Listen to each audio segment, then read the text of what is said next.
owner's manual comes with this flexible, this,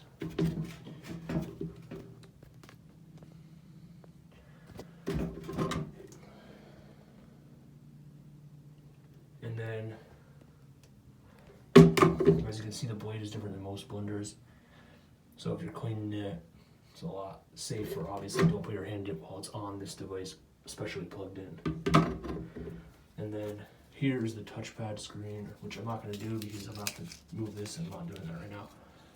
So basically, this thing shows you though what it's supposed to look like when it's not plugged in. So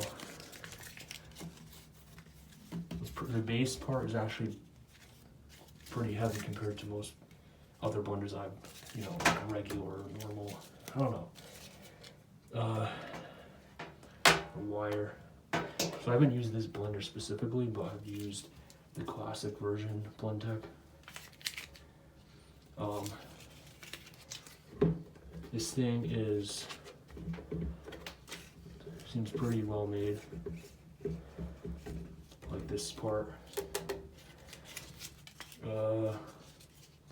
I don't know how loud this specific one is because I didn't try it yet, but I'm not plugging it in. So, but I like the little touchscreen thing. It looks really cool when it's on. It is pretty heavy though, the base. So,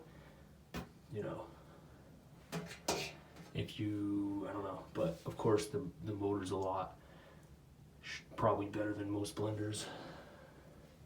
Plus the blade is a lot safer. Obviously don't put your hand in it while it's on, and don't put your hand in it while it's sitting on this, even if it's unplugged, because you might forget. So obviously just take it off. And don't mix things with a spoon and stuff while it's plugged in, especially, because that's just risking stuff. But I like it. I didn't actually turn on how loud it's going to be, but probably going to be somewhat loud.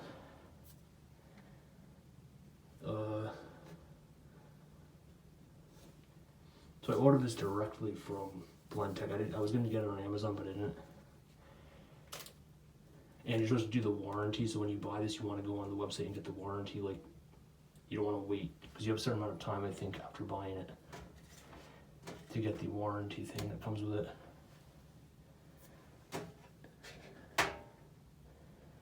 it. And it was like $400, but I was gonna get a cheaper blender, but I'm like, I like the blade and everything else, and I want something I can use for doing a lot of stuff, like without having to like worry about, oh, some cheap blender that could break. And what I would not recommend getting glass blender. Blenders have glass base, jar. Just not as safe in my opinion. But I'm gonna take this out for a second. Spins good, and they say on the owner's manual if it smells like burning initially, that's normal. So, and it's dishwasher safe, which is really good. But you can also just do it by blending a little soap and water. If someone wants to use something like this for, like, you're gonna blend a lot of stuff all the time, then you probably want to get like a Blendtec or another type of blender that's more heavy duty. But if you're only blending like a shake, I would not recommend spending that much money on a blender unless you're actually going to use it regularly and you're going to use it for something that requires a blender like this.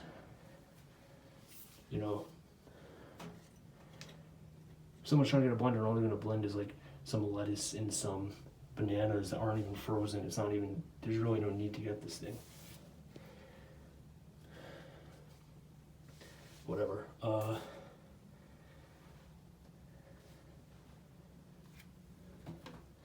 So the base part, this part is actually heavier, I think, than the classic Blendtec blender base motor thing.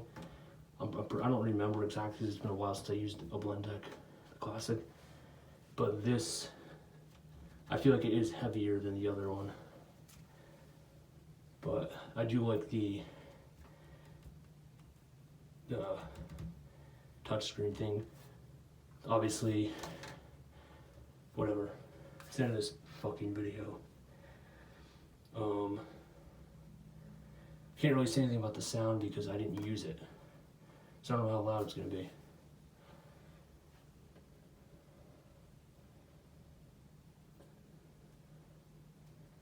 But when they shipped this, it came really well. Had like cardboard and everything to keep it in place so it wouldn't just break or something.